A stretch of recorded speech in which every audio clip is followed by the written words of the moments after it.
English Shorthand, Pitman's Instructor, Chapter number 10, Loop ST and STR. We now learn from the chapter the loops. Loops म्हणजे लंबवर्तुळ, एका बाजूने गोल आणि एका बाजूने थोडंसं चपटा आकार असा होतो, पानाच्या पाकळीसारखा. सो पॅरा 54 वर आपण जाणार आहोत. आता para 54. The combination ST as in steam, mist, passed into bracket past is represented by a loop made half the length of the stroke to which it is attached. Thus, मग आपल्याला तिथे outline दिलेले आहे वेगवेगळ्या शब्दांचं. पहिला SIM, regular एसचं वर्तुळ आपण इथे वापरणार आहोत. सीम, एसचा EMच्या बिफोर थर्ड प्लेसला परमनंट. आता स्टीम, आपण ज्यावेळेस लूप शिकणार आहोत हे आपण लहान वर्तुळ एकटा असल्यावर डाव्या वर्णाने काढलं, मोठं वर्तुळ सुरुवातीला SW आणि मध्ये आणि शेवटी हेच वर्तुळ आपण वेगवेगळ्या स्ट्रोकसाठी वापरलं. उदाहरणार्थ सेस, सेस, झेस आणि झेज. त्याप्रमाणे मध्ये आणि शेवटी हे एसचं वर्तुळ आपण यूज केलं ते S और G साठी, मध्ये आणि शेवटी. स्टार्टिंगला फक्त S ओनली. हे झाले दोन वर्तुळ. आता लंबवर्तुळ जे शिकतो आहोत आपण ते अशा प्रकारे वरून खाली यायचं आणि असं खालून वर याला अटॅच करायचं. हे झालं लंबवर्तुळ. एका बाजूने गोल येतं पण एकटं असल्यावर असं काढायचं आहे. पुन्हा काढून दाखवतो. हे असं आणि हे असं, म्हणजे वरून डाऊन आल्यानंतर अप न्यायचं. याची प्रोसेस अशी आहे. हे झालं लंबवर्तुळ. मग आता हे कर्व लेटरला मी जोडतोय. सीमचा झाला आता स्टीम. मध्यभागी म्हणजे याच्या अक्षराच्या half the length of the stroke असं इथं म्हटलेलं आहे. म्हणून निम्म्या अंतरापर्यंत न्यायचं आणि असा M आपला इथे काढायचा. STM हा स्टीम झाला. त्याच्यानंतर सोन आपण लिहिला सोन, एसचा ONच्या बिफोर म्हणून वर, आणि तो झाला स्टोन. हे बघा ST आणि N हा O इथेच स्टोन. एका बाजूने गोल आणि एका बाजूने असं हे भिडेल आपल्या टोकाने, म्हणजे चपट म्हणून त्याला मराठीमध्ये आपण. मग नंतर सेक, सेक काढला आपण पण तो झाला स्टेक. हे बघा स्टेक, कळलं? म्हणजे निम्म्या अंतरापर्यंत हे वर्तुळ भिडलं पाहिजे म्हणून म्हटलंय half length of the stroke. त्याला म्हणतात STचं लंबवर्तुळ म्हणजे लूप. याला काय म्हणतात? लूप. लूप्स म्हणजे लंबवर्तुळ. झाला लंबवर्तुळ. कळलं एवढं? आता पुढे लेस, लेस्ड. हे बा बरोबर निम्म्या अंतरापर्यंत काढायचं आहे बा लेस्ड. हे काढायला सोपं आहे, हे विरुद्ध बाजूने काढायला थोडं कठीण आहे. ओके. नंतर पास, पास्ट. पास काढला मी, यसचं वर्तुळ पास्ट. हे बघा निम्म्या अंतरापर्यंत भिडवायचं आहे असं पास्ट. एका बाजूने गोल फक्त, याला म्हणतात लंबवर्तुळ. मग आता तुमच्या लक्षात येईल की वरती आपल्या 54 पॅरामध्ये म्हटलेलं आहे पास्ड आणि इंटू ब्रॅकेट पास्ट दोघांसाठी चालतंय. ST और SD. कळले का? हा, स्टार्टला मात्र ST. मग आता like the circle S, the ST loop is written with the left motion to straight strokes and inside the curve. एसच्या वर्तुळाचेच नियम यालाही लागू आहेत, जसे SWलाही लागू होते की एकटा असल्यावर डाव्या वर्णाने काढा, नंतर स्ट्रेट स्ट्रोकला डाव्या वर्णाने लिहा. एसचं वर्तुळ कोण बनत असेल दोन स्ट्रेट स्ट्रोकच्या कोणाच्या बाहेर पाठवा असं, आणि इनसाइड द कर्व, कर्व लेटरच्या आतून द्या. ओके. मग as shown above, like the circle S2, the ST loop is always read first at the beginning. सुरुवातीला ST असला लूप लावलेला तर ST सुरुवातीला वाचा, और शेवटी असेल तर बिगिनिंग ऑफ द स्ट्रोक वाचला and last at the end. आणि शेवटी वाचाल केव्हा? शेवटी असेल तेव्हा. Pass, passed. हा, बस हा लिहिला मी बस. बेस्ट, हे बा बेस्ट. कळलं? हे बस आहे, हे बेस्ट आहे. ओके. आता पॅरा 55.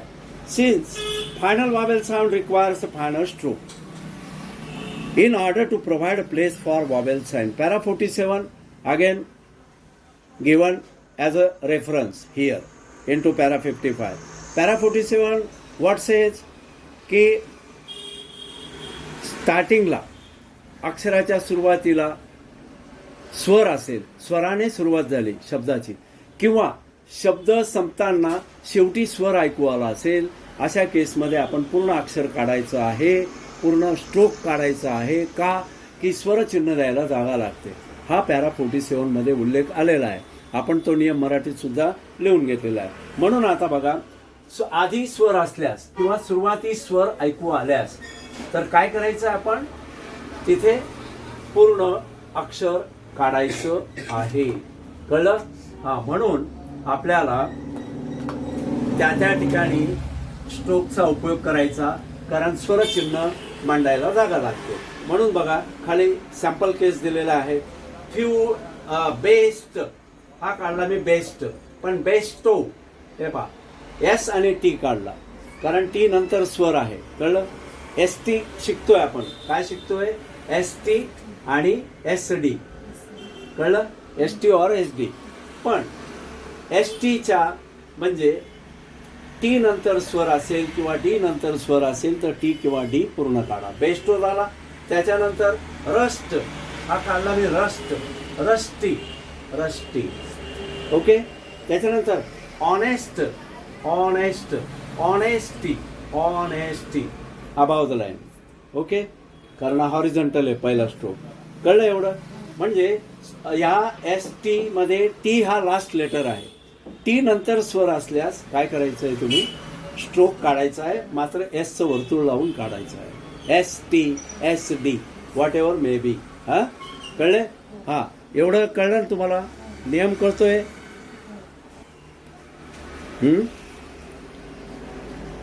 सांगा, नियम काय केला?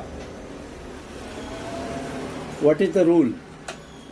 के सुरुवातीला स्वर आला किंवा शेवटी स्वर आल्यास आपण काय करायचं आहे, तिथे पूर्ण अक्षर काढायचं आहे.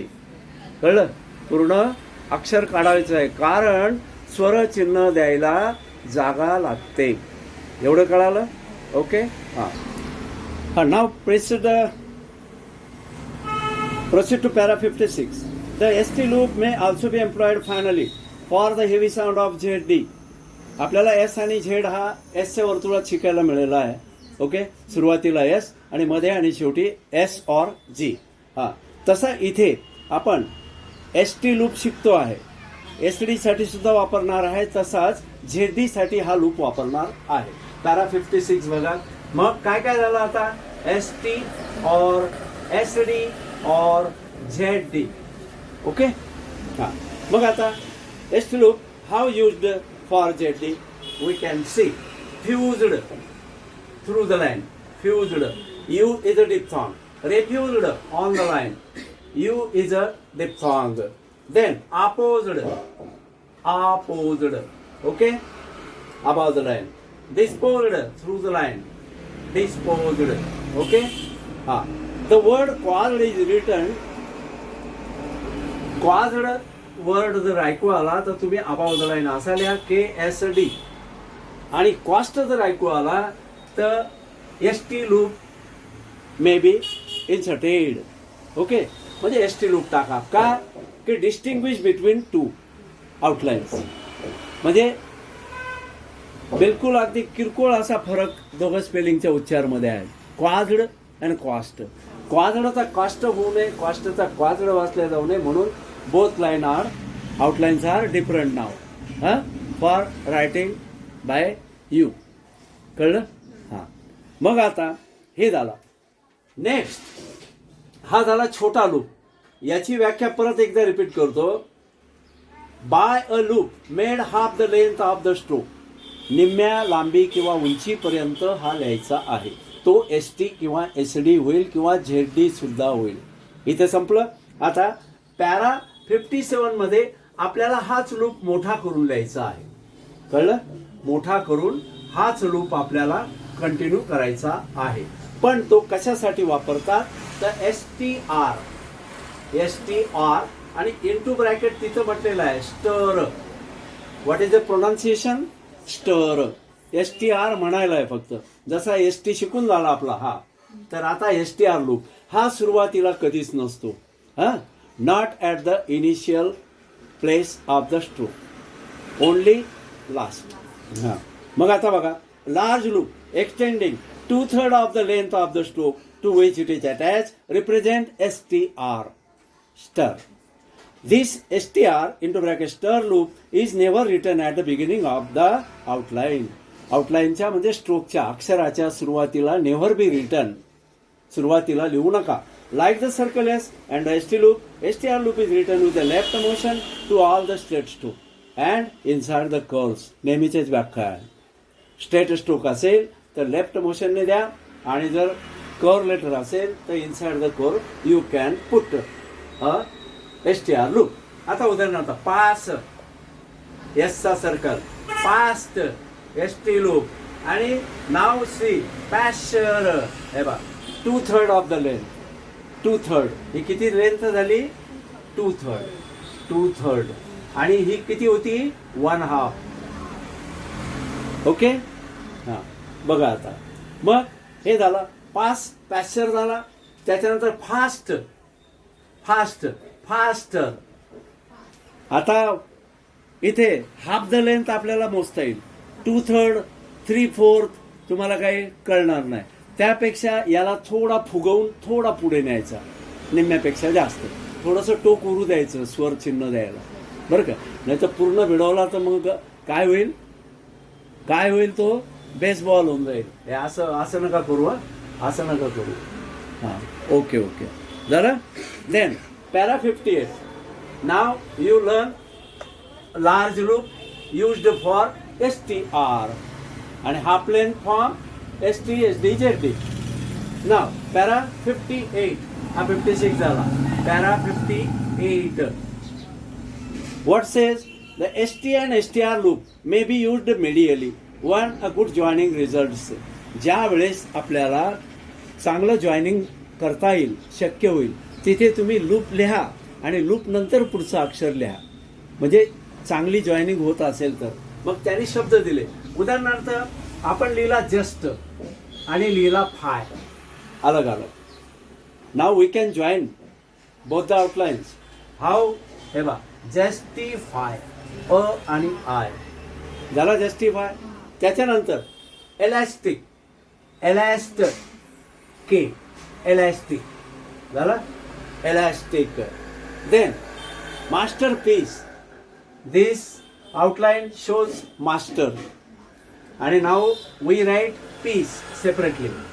Masterpiece. Now we have to join both the outlines, get together, club together, एकत्र आणायचं.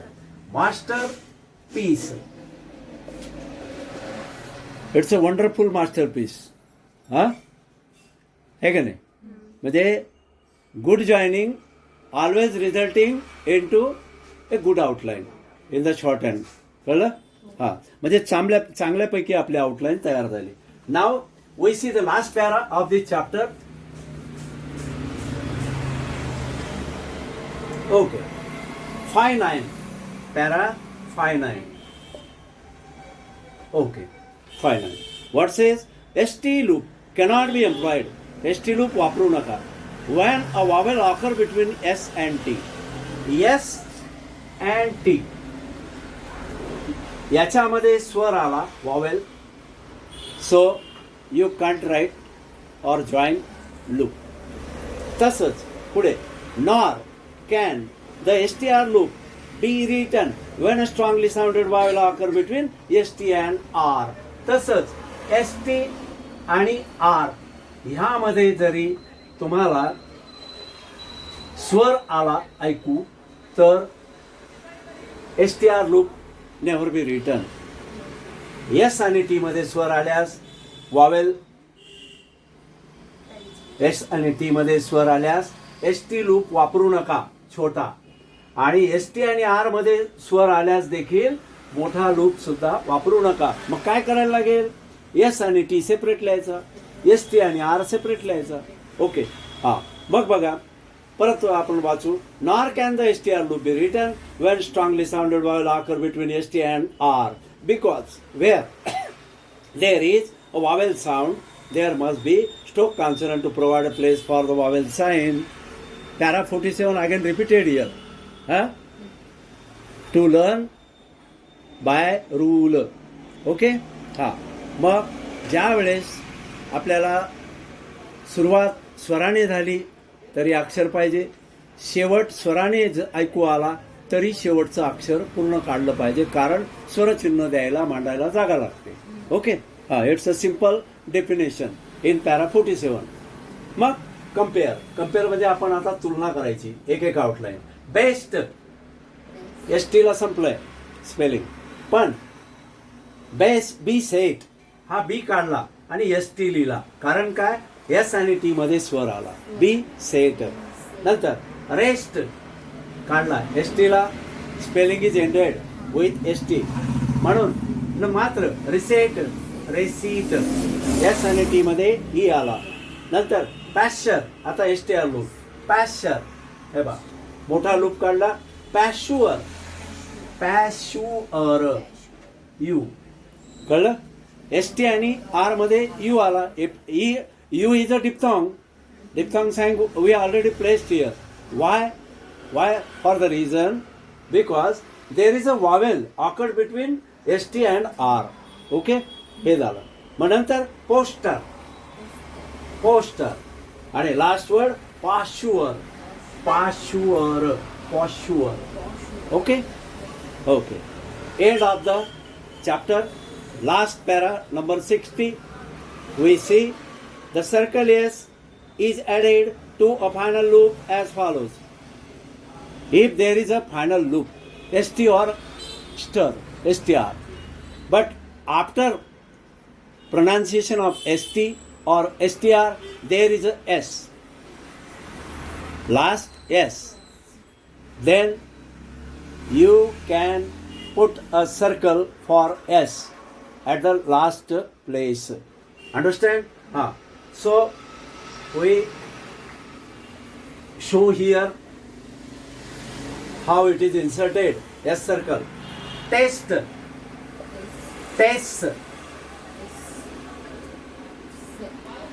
Round up the circle, but mini circle, small circle, not large circle.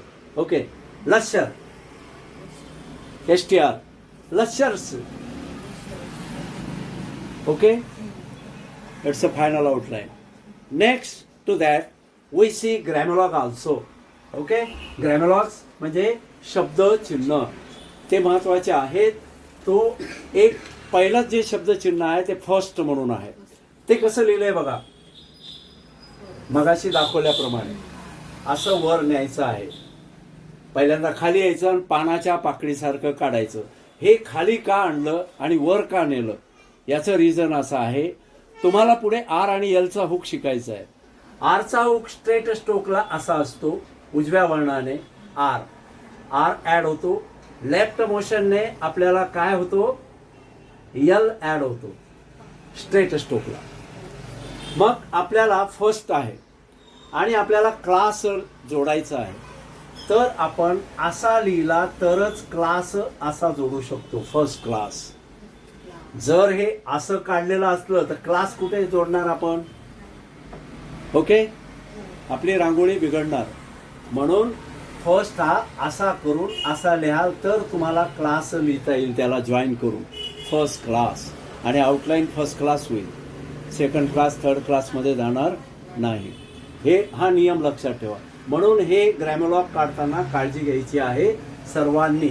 Okay, हे झालं. त्याच्यानंतर सेकंड ग्रॅमलॉग बघा, influence NS above the line, influenced. आता हा इथे SD म्हणून उच्चार झाला, इन्फ्लुएन्स्ड. ओके, STचा ऐवजी काय ऐकू आला, SD. नंतर next on the line, next ST loop. नंतर most ST loop above the line. Language ing above the line. Nanta thing on the line, ing. Then below the line, below the writing line, what is written there? Ing. but called as young. Grammar is young. What is the grammar? First, language or owing. Language or owing above the line. On the line, thing. Thing. जोरात बोला. हाँ. आणि below the line, young. Okay? हाँ. Then L on the line, Lord. And way on the line, we.